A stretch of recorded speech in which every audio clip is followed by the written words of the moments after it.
Okay, everybody, we have head coach Brad Brownell. Morning, everybody. Certainly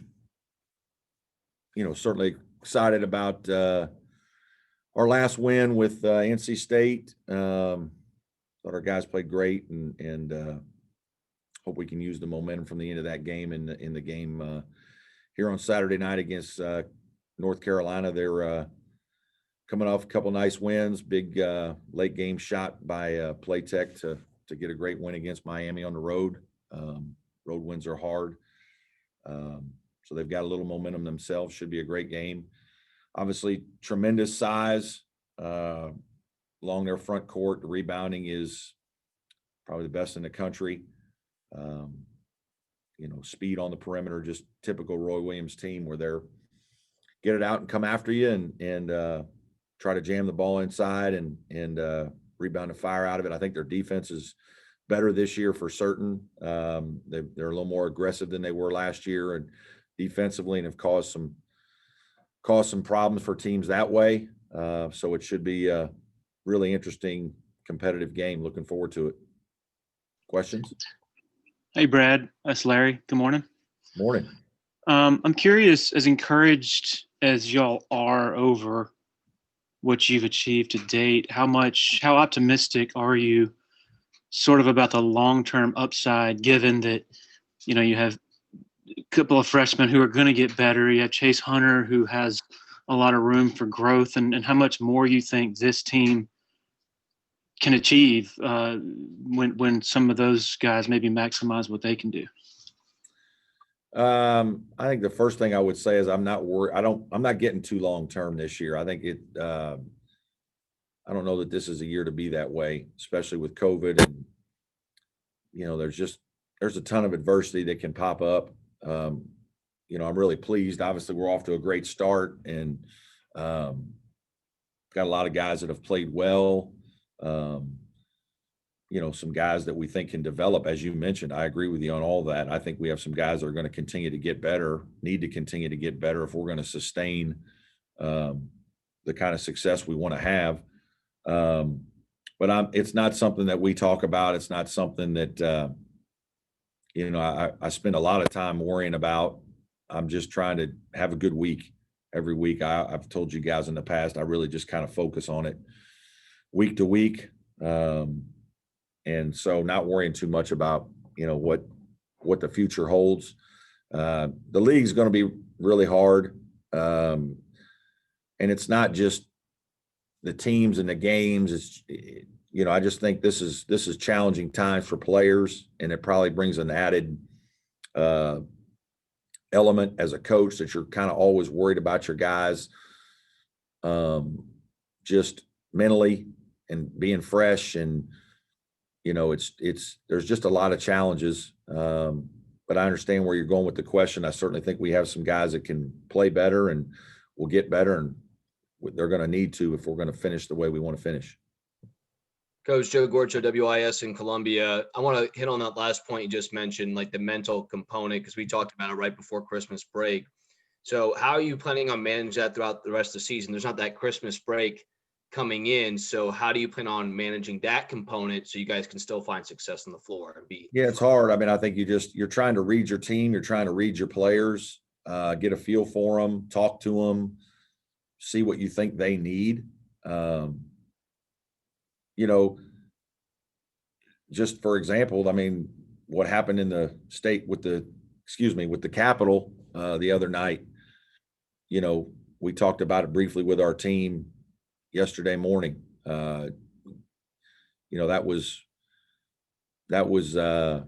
put some stress and some thought into our guys, heads that you could tell was weighing on them a little bit. And so like, there's just a lot of things that are going on that these kids are seeing and dealing with in social media. And so I think, just trying to have as good a pulse of your team as you can. I told you guys we were really tired, mentally as much as physically at Christmas time. And that's why we made a decision to let our guys go home. And, it was risky. but it proved to be good because we could really tell when our guys got back, they were refreshed and ready to go. And I think we've played that way.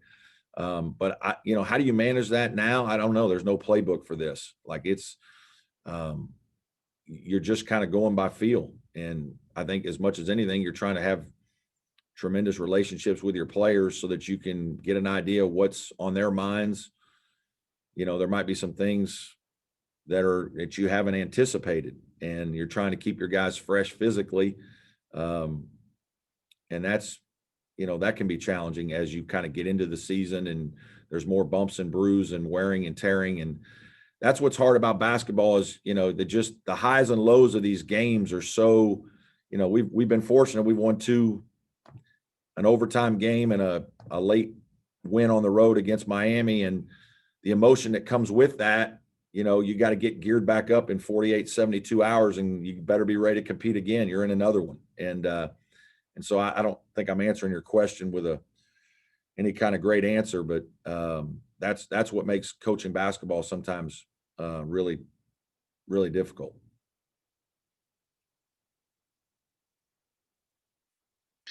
Brad, any update on Hunter Tyson? Yeah, he yesterday was his first practice with contact. I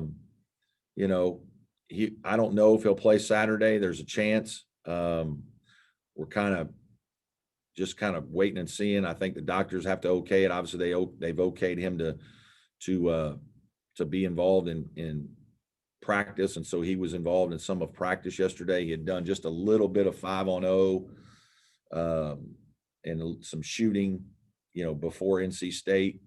And so I think, it's probably going to be more game time decision based on what we kind of feel out of today's practice and tomorrow. And then I think we're going to meet with doctors again, maybe late Friday or Friday before. I guess today is Friday. Good Lord. Today after practice and see how things are. Coach, is there a different feel for this team going into Chapel Hill this year compared to last year about this time, considering what you guys were able to do, which was kind of exercise those demons at North Carolina? I don't think so. I mean, I don't know. A player may say yes, but I mean, you don't notice it in practice. You don't it's not something we've talked about. The best part of it is we're not getting all the questions about, when are you going to get it done in there? It's more of just getting ready to play a really good North Carolina team. And it's different this year just with COVID and everything, but I don't think it's all of a sudden now it makes us feel like we can go in there. I think we thought we were going to win last year. I think we thought we were going to win other years and we didn't win, but I don't think it's just nice to have done it. And kind of like I said last year, to move past it and let's get on to other things.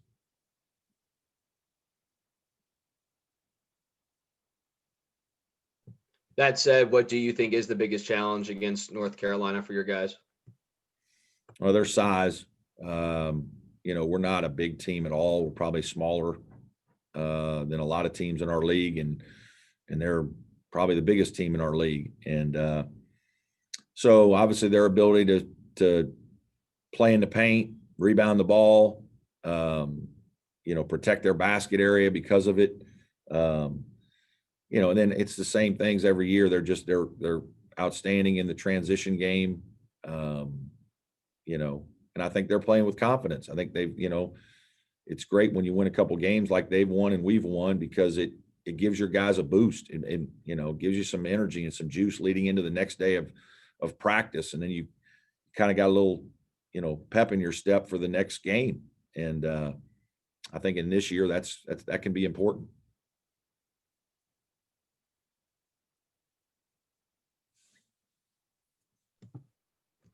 Well, I'll go again with another quick question. In terms of this team and its makeup offensively for you guys, have you seen something about this group that there's this like connection where everyone wants to share the ball? I've rarely looked at a team and you look at the assist numbers and everything just seems so evenly distributed, and this team likes sharing the basketball. What is it about the makeup of this group where on the floor guys are really trying to find each other to create that best opportunity?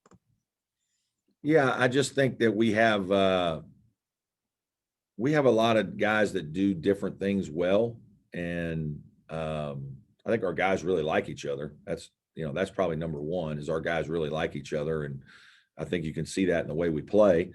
And I think that we have a lot of guys that do different things. And so our guys kind of recognize that. And we're trying to, as coaches, put guys in good positions to utilize their strengths. And our teammates kind of respect that. Hey, this guy's a little better shooter. Let's make sure we get him some shots. Let's make sure we create some space for this guy to drive. Let's make sure we get the ball in the post in this situation against this matchup. We certainly talk about those things going into games. And thankfully our guys, we talk about playing the game the right way. And, we've got a lot of improvements to make offensively to be a good offensive team. We're all right, but we do have a lot of different ways that we can kind of come at you. The guys off the bench can score, some of the guys have had big games. Other guys maybe haven't played quite as well offensively as we would like. And I think that's important, that we keep getting John Newman and Chase Hunter going, and that those guys are confident. And we're going to need them to have a couple, big games. And they played well against Florida State for us. But I just think we have a lot of different pieces, and Aamir's clearly our alpha player. But everybody else, we kind of have confidence in them, and they can all take and make a big shot. And because of that, I think it leads to a team that wants to share the ball with one another. Brad, you mentioned Newman. Was he maybe not all the way back the other night after back from his sickness, I guess? Still recovering from that? Yeah, just, I don't know if he wasn't 100% healthy. I think, he struggled a little bit. He's just not, for whatever reason, he's not playing with quite as much confidence on the offensive end. I think defensively he's been fine. He's done well. He gives us energy. And I think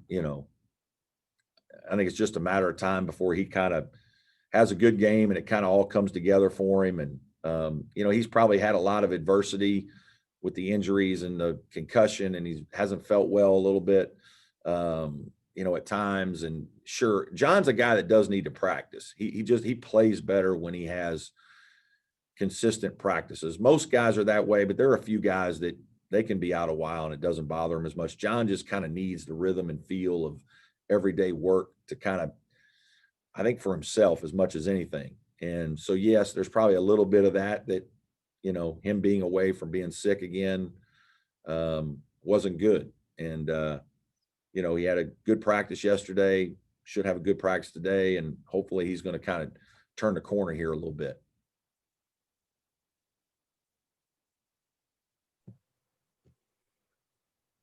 Any more Coach. questions, Coach? Yeah. Coach, Clyde Trapp, obviously have another productive season for you guys. We talked about him at the beginning of the season, where you thought he might be coming into this year. So what have you seen through 10 games? And this young man, you guys talk about grit all the time. I feel like out of all your players, he's probably one of the leaders in leading that category in grit and toughness and wanting to go after that ball at all costs. Yeah, he's a tough guy, smart guy, versatile. We've talked about that throughout his career. He can play 4 positions and probably has at various times in his career. And I think he's playing well. He's done a really good job. I thought he was really good defensively late in the game against NC State. He's been opportunistic in looking for times to attack the basket. He's making a 3 or so, makes about 1 3 every game. He rebounds the ball well for his position. I think he had 6 or 7 rebounds again the other night. That's going to be huge in this game. I think, he's just playing with kind of a nice, quiet confidence. And he's been through a lot,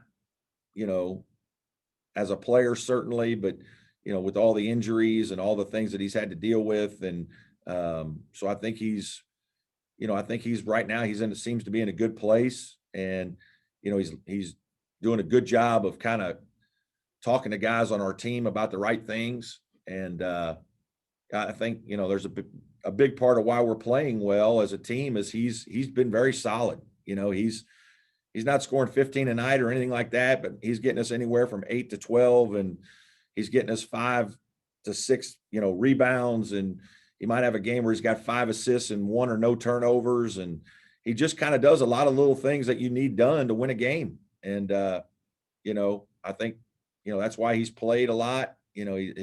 Sometimes his stats don't jump out in terms of like he's some great player, but he's, he and Aamir have been a part of a lot of wins here for us, and they've played in a lot of tough games and helped win a lot of close games and some big games. And I just think his versatility and experience are paying off.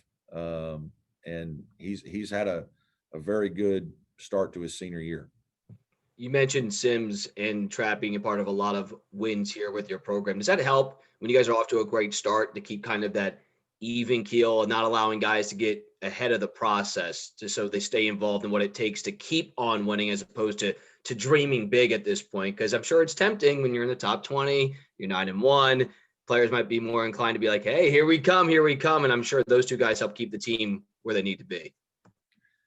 Yeah, dreaming big is good. We got a saying in a wall in our office: dream big, focus small. And I got that from one of my days when I was way back working for Coach Jerry Wainwright at Wilmington.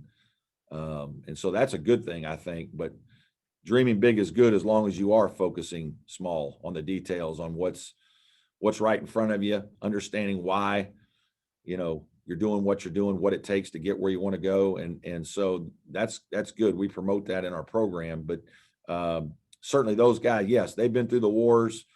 They've been part of a Sweet 16 team. They know what winning basketball looks like, what, the way we like to play, the way I like to play, the way we need to play to win, the way we need to prepare, probably is even more important. And so, yes, they helped me a good bit in terms of making sure that some of the younger guys that don't quite understand it, because a lot of them don't, what kind of preparation you need to be to give yourself the opportunity, and then to deal with the ups and downs of long seasons. And that's going to be important, the rest of the way. So, yeah, their experience is vital. We talk about championship teams are driven by the team, and that's usually the leadership guys in your team that have to really take ownership and take control of it more than the head coach. I just don't think the best teams are as much coach directed as player directed. Any more questions for Coach? Okay, all good. Thanks, everybody. Coach.